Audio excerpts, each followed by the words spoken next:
여러분 안녕하세요. 반갑습니다.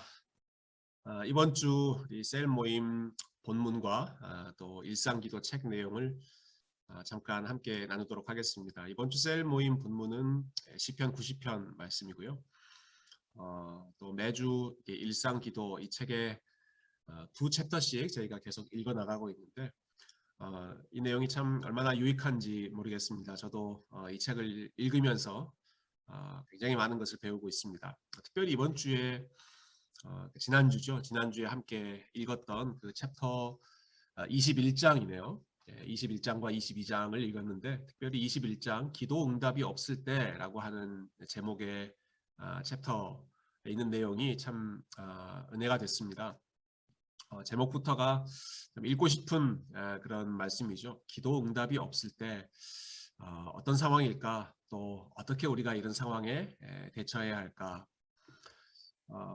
이 폴 밀러 목사님의 삶에서 가장 힘든 일 중에 하나가 책을 읽으신 분들은 기억하시겠지만 다섯 번째 아이인가요? 딸 이름이 킴인데 그 킴이라고 하는 아이가 태어날 때부터 장애를 가지고 있는 자폐아로 태어났었죠. 그래서 이 아이를 돌보면서 폴 밀러 목사님 또 그 사모님이 무척 많이 기도하고 또 하나님 앞에서 많이 씨름하고 또 이 딸을 통해서 많이 배우는 그러한 간증의 고백이 이 책에 참 많이 들어 있습니다. 특별히 21장에 그 내용이 많이 들어 있는데요. 이런 내용이 나오죠. 하나님께서 아기를 지켜 모든 환난을 면하게 해달라고 기도했는데 우리가 안고 있는 그 아기가 환난당한 아기였다. 아이의 안전을 위해서 기도했는데 아기가 환난당한 아기였을 때 이 두 분의 마음이 얼마나 무너졌겠습니까? 모든 환난을 면하게 해달라는 기도라도 하지 않았다면 그보다 쉬웠을 것이다. 하나님께 드린 기도가 오히려 마음을 더 힘들게 했다. 희망이 상처가 되었다. 오히려 기도라도 안 했다면 더 실망감이 적었을 텐데 아이에 대한 기도 또 하나님 앞에 간절히 쏟았던 마음이 배신당한 것 같은 느낌 때문에 더 상처가 되었다라는 고백입니다. 희망을 가졌을 때 그 희망이 깨어짐으로 인해서 더 큰 상처가 되었다는 것이죠. 그러면서 이 아이를 위해서 기도하며 우리 폴 밀러 목사님께서 긴 시간 본인의 삶을 광야 생활로 묘사하십니다. 그러면서 그 광야 생활을 겪으면서 본인이 느꼈던 바 그리고 배웠던 내용을 차근차근 함께 나눠주시는데요. 241쪽에 보니까 광야 생활에서 가장 힘든 점은 출구가 없다는 것이다. 언제 끝날지 모르고 벗어날 길도 보이지 않는다. 무엇이든 광야가 될 수 있다. 빗나간 자식일 수도 있고 까다로운 상사일 수도 있고 자신의 죄나 어리석음일 수도 있다. 어쩌면 당신은 광야와 결혼했는지도 모른다. 하나님은 광야를 우리 각자에게 맞춤형으로 주신다. 각 사람에게 필요한 광야 혹은 각 사람에게 가장 힘든 그러한 내용을 하나님께서 광야로 광야 학교로 우리를 보내신다라는 말씀입니다. 어떤 경우는 자식일 수 있고 어떤 경우는 배우자일 수 있고 어떤 경우는 그것이 사업의 실패나 또 건강의 문제일 수도 있고 여러 가지 광야의 시간을 거치게 되는데 물론 광야에 들어가면 그 상황 자체가 주는 압박감도 크지만 방금 읽은 인용문의 첫 부분에 나오는 것처럼 가장 힘든 점은 언제 이것이 끝날지 출구가 보이지 않는다라는 것이죠. 어려운 일을 당할 때 처음 갖게 되는 질문은 Why me? 왜 나입니까? 라고 하는 질문이지만 시간이 지날수록 더 마음을 힘들게 하는 것은 How long? 도대체 언제까지입니까? 이 질문이 광야를 거칠 때 더 우리를 힘들게 또 지치게 만드는 질문입니다. 그 광야를 이분이 겪으셨던 거죠. 그런데 광야가 주는 유익이 있습니다. 폴 밀러 목사님께서 우리에게 가르쳐 주시는 그 광야의 유익을 제가 한번 읽어보겠습니다. 하나님은 자신이 사랑하시는 사람마다 광야로 데리고 가셔서 그곳을 지나가게 하신다. 이는 새로운 에덴 동산을 찾아 끊임없이 방황하는 우리의 마음을 고치시려는 그분의 해결책이다. 우리의 마음을 고치는 곳이 광야라는 것입니다. 어떻게 고치시는가? 그 원리를 하나씩 설명하시는데요. 제일 먼저 우리가 서서히 싸움을 포기한다.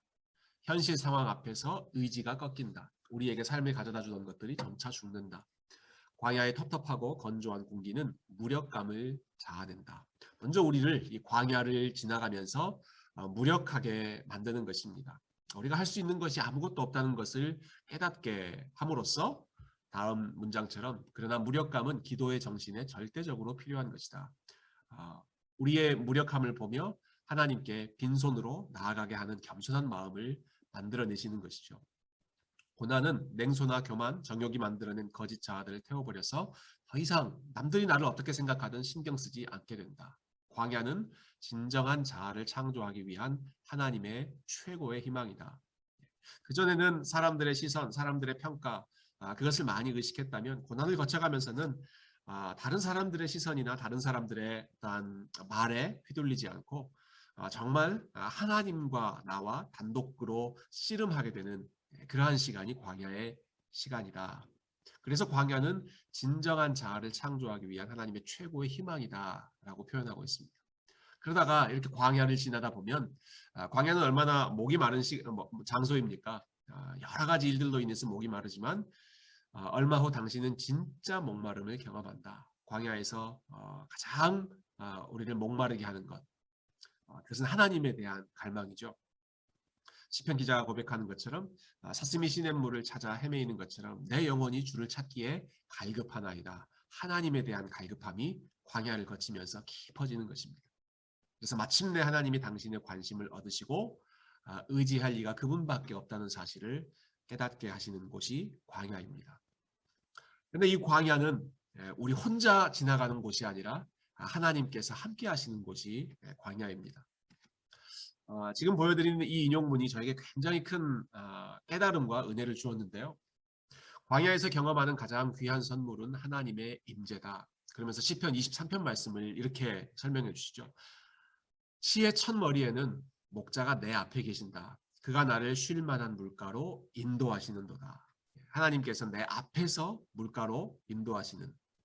그런데 맨 끝에 가면 시편 23편 마지막에 가면 목자가 내 뒤에 계신다. 선하심과 인자하심이 반드시 나를 따르리니. 내 뒤에서도 하나님의 선하심과 인자하심이 따라오시죠. 뒤를 지켜주시는 것입니다. 그런데 중간, 즉 내가 사망의 음침한 골짜기를 지나는 동안에는 목자가 바로 내 곁에 계신다. 해를 두려워하지 않을 것은 주께서 나와 함께 하심이라. 그렇게 목자의 보호와 사랑이 나에게 내면의 여정에 부딪힐 용기를 준다. 여러분 얼마나 아름다운 그러한 묵상입니까? 시편 23편 많이 묵상했지만 이런 부분 처음 제가 배우는 것 같아요. 처음에는 우리 주님께서 우리 앞에 가시고 그리고 가장 마지막에는 끝까지 나의 평생에 주의 선하심과 인자하심이 나를 따라오시고 그러나 가운데 특별히 우리가 가장 힘든 어두운 시간을 지나갈 때에는 바로 내 곁에 주께서 나와 함께 하심이라. 앞, 뒤 그리고 바로 옆에서 함께 해주시는 목자를 경험하는 곳이 광야이죠. 그래서 이 광야 학교를 지나면서 폴 밀러 목사님이 이렇게 간증하십니다. 우리는 장애인 딸이 환난인 줄 알았지만 그것은 교만하고 고집센 부모의 위험에 비하면 아무것도 아니었다. 킴이 말을 못하기 때문에 아내와 나는 듣는 법을 배웠다. 딸의 무력함이 우리를 가르쳐 우리도 무력해지게 했다. 킴이 우리 집에 예수님을 모셔왔다. 처음에는 본인들이 이 장애를 가진 연약한 딸을 보호해야 하는 그러한 위치에 있다고 생각했는데 그러한 에피소드들도 도중에 나오죠. 오히려 딸 때문에 본인들이 보호를 받는 그러한 상황도 겪게 되고요. 킴이 딸이 말을 잘 하지 못하기 때문에 듣는 법을 배우고 무력해지는 법을 배우고 섬기는 법을 배우고 결국은 그 아이 때문에 우리 집이 예수님으로 충만한 곳이 되었다 하는 참 너무나 아름다운 고백을 함께 읽었습니다. 이 챕터의 제목은 기도가 응답되지 않을 때라는 제목이지만 이 책을 읽고 나면 우리가 생각하지 못했던 방식으로 기도가 다 응답이 되었구나 하는 그러한 깨달음에 도착하게 되죠. 이 책의 내용만으로도 너무나 아름다운 참 은혜를 얻는데요. 이 은혜의 감동을 우리 말씀으로 시편 90편 말씀으로 이어서 간단하게 좀 묵상해 보면 좋겠습니다. 시편 90편은 모세의 기도입니다. 보통 다윗이 쓴 시편 혹은 아삽이라고 하는 사람이 쓴 시편이 시편에 많은데요.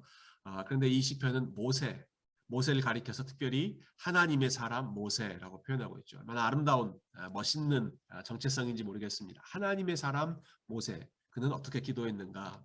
먼저 1절과 2절에서는 하나님이 어떤 분이신지를 고백합니다. 주여, 주는 대대에 우리의 거처가 되셨나이다.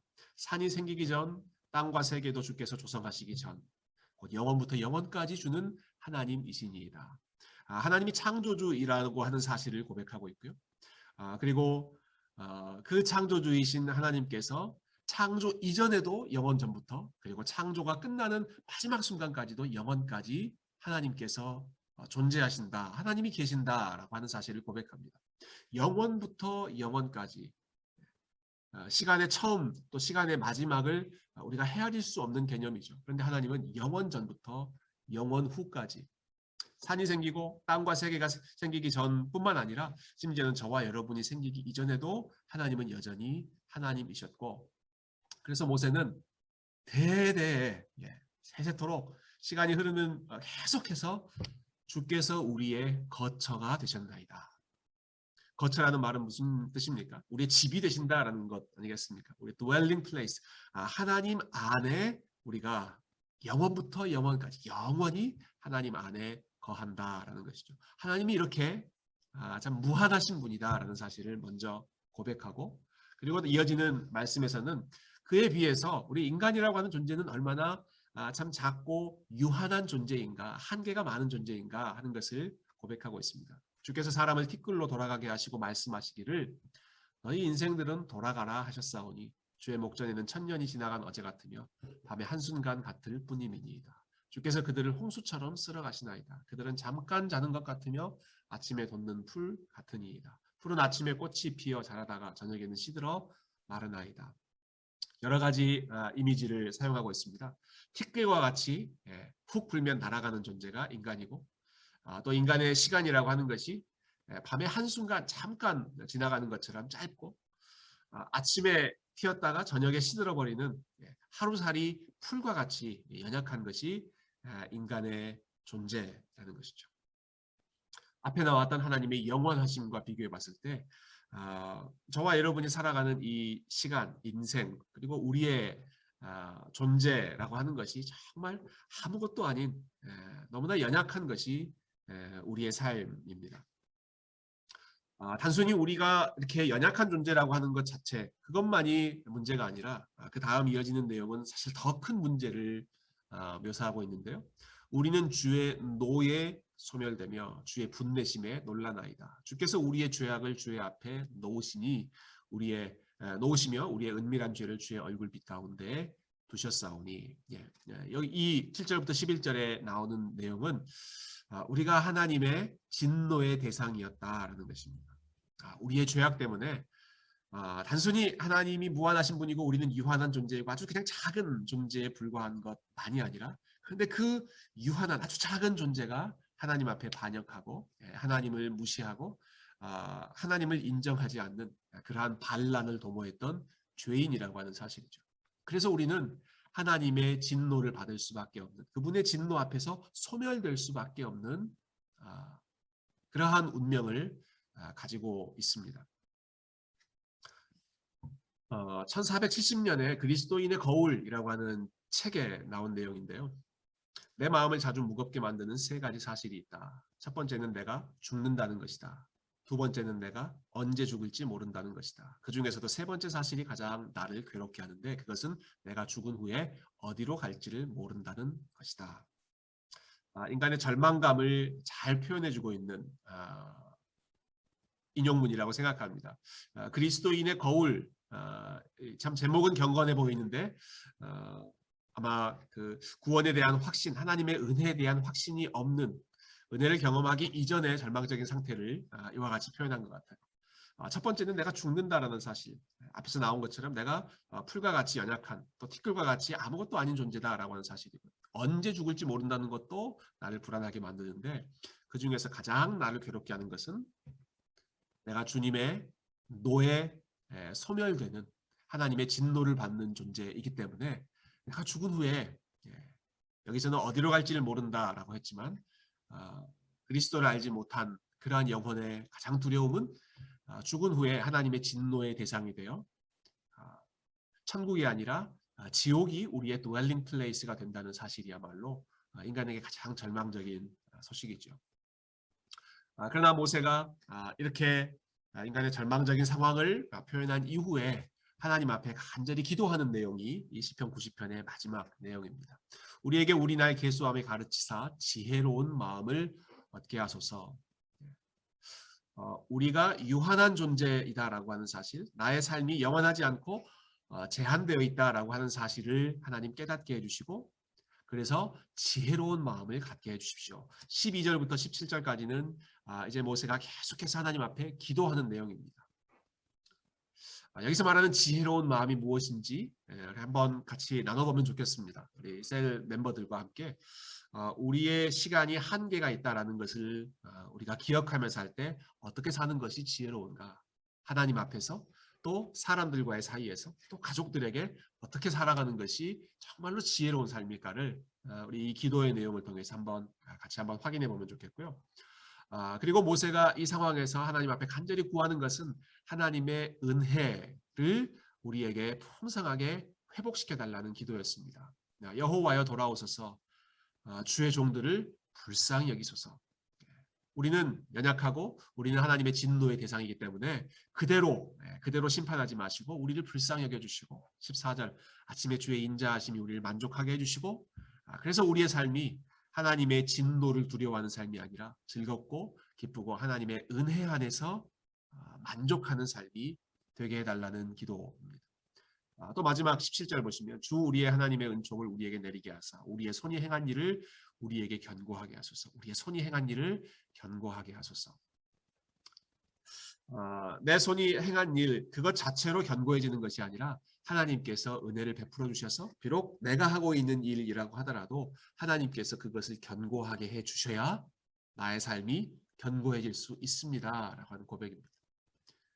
유한한 인생, 그리고 하나님 앞에 죄인으로서 하나님과 화목될 수 없는 그러한 인생이지만 하나님은 은혜를 베푸시는 분이시기 때문에, 인자를 베푸시고 우리를 불쌍히 여기시는 분이시기 때문에 우리가 하나님 안에 하나님과 갈등의 존재로, 갈등의 관계로 있는 것이 아니라 화목된 존재로, 하나님의 은총을 누리는 존재로, 그리고 하나님께서 우리의 삶을 견고하게 붙들어 주시는 그 은혜의 대상, 인자하심의 대상이 되기를 모세는 간구했고, 그리고 저와 여러분이 이 시편을 통해서 하나님 앞에 함께 기도하는 시간이 되었으면 좋겠습니다.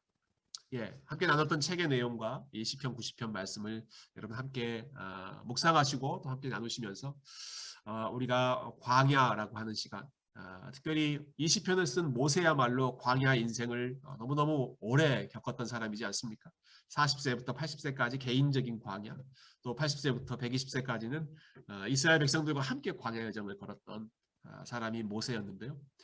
그 광야 여정 속에 하나님의 은총을 구하고 하나님께서 우리의 흔들리는 삶을 견고하게 해주시기를 원하는 이 믿음을 함께 고백하고 하나님 앞에 우리가 함께 지혜를 구하는 귀한 시간 되기를 소망합니다. 감사합니다.